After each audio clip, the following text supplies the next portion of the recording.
सच्चिदानंद हीरानंद वात्स्यायन अज्ञेय, बहुत बड़ा नाम है। और ये नाम किसका है? एक इंसान का है। कौन से इंसान के? जो लेखक है।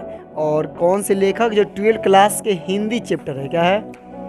12th क्लास का हिंदी का चैप्टर है रोज। इस पाठ के लेखक कौन है? सच्चिदानंद हीरानंद वात्स्यायन। ये जो इनको उपाधि मिला है अज्ञेय के नाम से। किस नाम से? अज्ञेय। बहुत ज्ञानी आदमी है, इसलिए इनको अज्ञेय के नाम से जाना गया है। तो देखोगे इनका जो लेखक है, किस पाठ के लेखक है? रोज लेखक है। अगर कोई भी लेखक है तो इंसान है। अब बिना इंसान जो है, तो बिना जन्म के लेखक बन सकता है? कोई नहीं बनेगा। तो इनका जन्म हुआ, तो जन्म हुआ तो कोनो ना कोनो दिन पर हुआ होगा। कोई ना कोई साल में हुआ है और कोई ना कोई महीना में। तो किस दिन हुआ? 4 मार्च को हुआ। कब? डेट कौन सा? 7 मार्च 1911 जन्म हुआ। जब जन्म हुआ है तो कहीं ना कहीं धरती पे जगह पे होता है, कोनो स्थान पे। तो इनका निवास स्थान कहाँ है? जन्म स्थान। जन्म स्थान कहाँ है?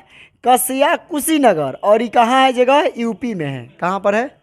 यूपी में। तुम लोग के घर के बगल में यूपी है ना, वहीं पे है यूपी। तो तनी वहाँ से दूर है, कसिया कुशीनगर के तरफ। देखेंगे कि जन्म स्थान है। तो आदमी जन्म लेता है कहीं और निवास करता है कहीं। कोई कोई तो जहाँ जन्म लिया वहीं पर ज़िंदगी में रह जाता है, लेकिन इन्होंने जन्म लिया कहाँ पर? कसिया में। लेकिन ये क्या हो गया? निवास स्थान, मतलब मूल निवास कहाँ रहे? तो कहाँ रहे हैं? करतारपुर, पंजाब में। मतलब यूपी में जन्म लिए और इनका निवास स्थान कहाँ रहा? पंजाब में। इतना समझ में रहा है? अब देखोगे आगे।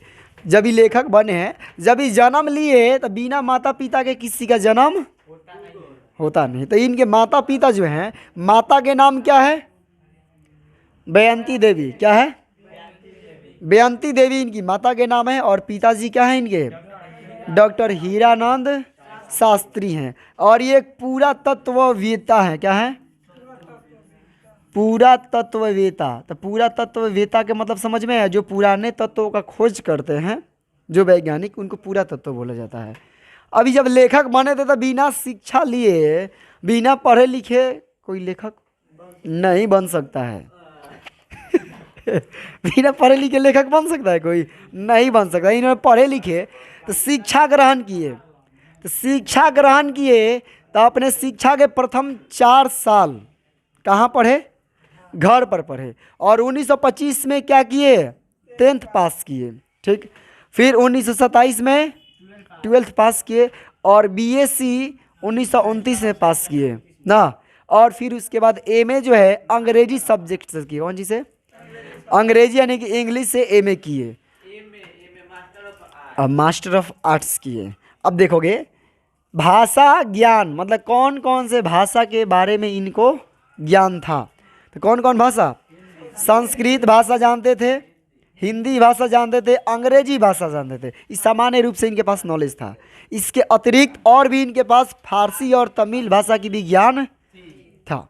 अब देखेंगे कि इनका स्वभाव, जो अच्छा पढ़ा लिखा होता है, संस्कारी होता है, उससे कुछ ना कुछ स्वभाव होता है। इनके पिताजी भी क्या है? एक पूरा तत्ववेता हैं, जो मतलब कि वैज्ञानिक तौर पे हैं। तो जब वैज्ञानिक तौर पे हैं तो इनके भी जो पुत्र हैं उनका भी तो कुछ स्वभाव होगा। तो इनका स्वभाव कैसा था? देखोगे तुम लोग भी किसी के ना किसी के पुत्र हो, हम भी किसी के ना किसी के पुत्र हैं। तो कुछ स्वभाव है ना सब किसी का, सभी किसी का अलग अलग स्वभाव है। तो इनका स्वभाव देखोगे कैसा? तो स्वभाव में सबसे पहले शरीर लिया जाता है। तो इनका शरीर कैसा था? सुंदर, लंबा, गठीला शरीर था। मतलब बॉडी बिल्डर जैसा थे, सुंदर थे, लंबे थे और गठीला शरीर था। और इनका रुचि, तो सुरुचि व्यक्ति थे। इनकी सुव्यवस्था और अनुशासन प्रियता थे। मतलब कि अच्छा चीज़ में रुचि रखते थे। सुरुचि, सुव्यवस्था, बहुत व्यवस्था तरीका से रहते, व्यवस्थित होकर के। और अनुशासन प्रियता, यानी कि अनुशासन को मानने वाले व्यक्ति थे। कौन? सच्चिदानंद हीरानंद वात्स्यायन जो हैं।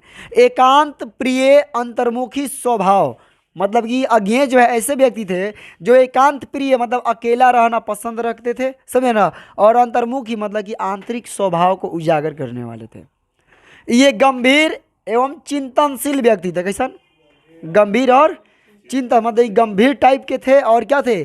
चिंतनशील, मतलब कि अच्छा चीज़ सोचने में चिंता करने वाले थे। चिंतनशील मतलब कोई भी चीज़, नया चीज़ सोचना। और मितभाषी, मतलब कि बहुत मीठे भाषा वाले थे। समझ में रहा ना। कभी किसी को मतलब ऊंची आवाज़ में नहीं बोलेंगे, डांटे फटकारे नहीं होंगे। ये मित भाषी थे, मतलब ये बहुत अच्छे तरह से आचरण करने वाले थे, भाषा बोलने वाले थे। परिभ्रमण का संस्कार बचपन से, मतलब कि इनके पिताजी जो हैं पूरा तत्ववेता थे, तो ये कहीं एक जगह ही इनका अस्थायी निवास नहीं रहा। पंजाब, दिल्ली, मुंबई, मद्रास, हर जगह क्या होता गया, इनका ट्रांसफ़र होते गया, चले गए। इस कारण से इनके साथ साथ इनके बेटा कौन थे, सच्चिदानंद हीरानंद वात्स्यायन अज्ञे, जो कि इनके साथ साथ क्या रहे, घूमते रहे, मतलब कि इधर उधर अपना परिभ्रमण में। तो इनके पिताजी से परिभ्रमण का संस्कार बचपन से ही मिल चुका था। इतना में कोई दिक्कत है? इसके बाद आगे देखेंगे। स्वभाव पता चला कि कैसन स्वभाव था। अब देखोगे अभिरुचि, इनकी कौन कौन चीज़ में अभिरुचि था, मतलब क्या क्या करते थे, कौन कौन चीज़ में इनका मन लगता था। तो इनका मन लगता था अभिरुचि बागवानी, पर्यटन, अध्ययन, मतलब कि बागवानी लगाने में भी इनका मन लगता था, पर्यटन घूमने में भी ठीक लगता था, और अध्ययन पढ़ाई लिखाई से भी इनका जुड़ाव ज़्यादा था। इस प्रकार से ये दर्जनों काम में ना दक्ष थे। क्या करते थे? दक्ष, मतलब कि उस काम में निपुण थे, अच्छे ढंग से काम करते थे, दर्जनों कार्य। उस कार्य के अलावा और क्या करते थे? फोटोग्राफी, हस्तकला, शिल्प, सही ना, मतलब फोटो भी खींचते थे, हाथ की कला यानी जो चित्रकला होता है, डिजाइनिंग बनाना, वो भी करते थे, और शिल्प कला यानी कि अलग अलग इंजीनियरिंग जैसा कार्य करना। फिर क्या था कि एशिया, यूरोप, अमेरिका सहित अन्य कई ऐसा देश था जहाँ पर इन्होंने साहित्यिक यात्राएँ की। कौन चीज़? साहित्यिक यात्रा भी किए। फिर क्या है कि इनको पुरस्कार कौन कौन सी, मतलब इतना निपुण व्यक्ति थे तो इनको कुछ ना कुछ मान सम्मान पुरस्कार मिलना चाहिए ना। तो पुरस्कार कौन कौन चीज़ मिला है?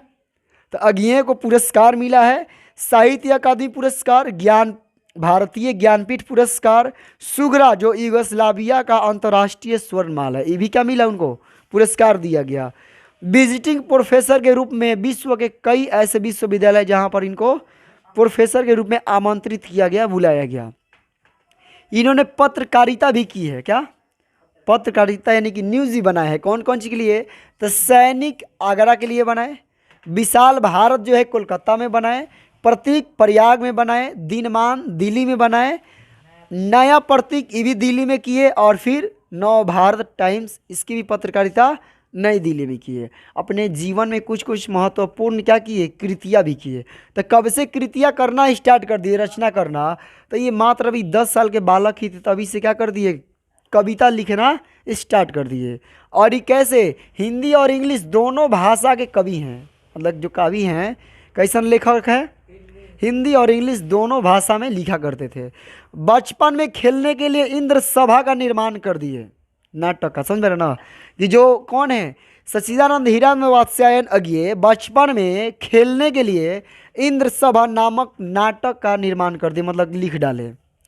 कहानी कौन कौन सी लिखे? तो कहानी में विपथगा लिखे, जैदो लिखे, ये तेरे प्रतीप, और फिर क्या है, छोड़ा हुआ रास्ता, ये सभी इनका कहानी रहा।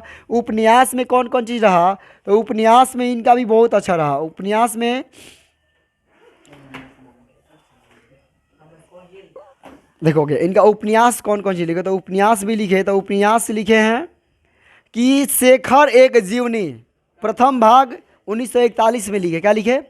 शेखर एक जीवनी जो है उपन्यास 1941 में प्रथम भाग लिखे, द्वितीय भाग 1944 में लिखे। इसके बाद नदी के द्वीप, क्या चीज़? नदी के द्वीप इनका दूसरा उपन्यास रहा, 1952 में प्रकाशित हुआ। अपने अपने अजनबी 1961 में लिखे। कब? अपने अपने अजनबी, सभी के अलग अलग अजनबी होते हैं, इसी तरह से इनका क्या है उपन्यास, अपने अपने अजनबी 1961 में लिखे। फिर कह रहा है कि इनका जो उत्तर प्रियदर्शी नाटक रहा, क्या रहा?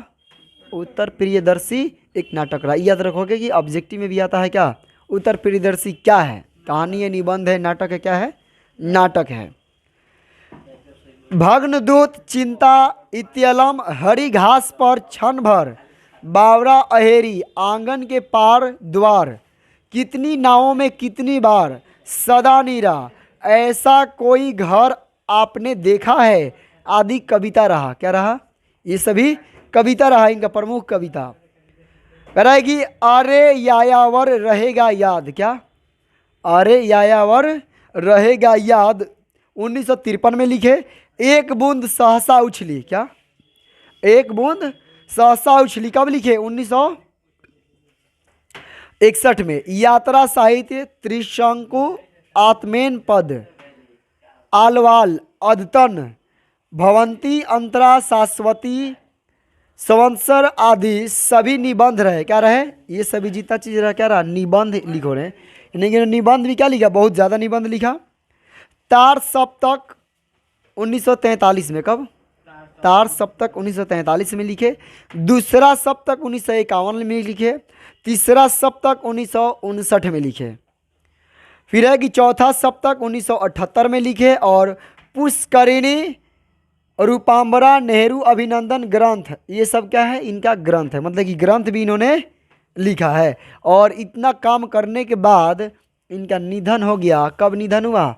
4 अप्रैल 1977 में इनका क्या हो गया? निधन हो गया। मतलब अपने जीवन में बहुत ज़्यादा, बहुत बचपन से ही क्या करते रहे? बहुत मेहनती रहे, स्वभाव से भी बहुत अच्छे रहे। समझ आया? कल इसका हम लोग क्या पढ़ेंगे?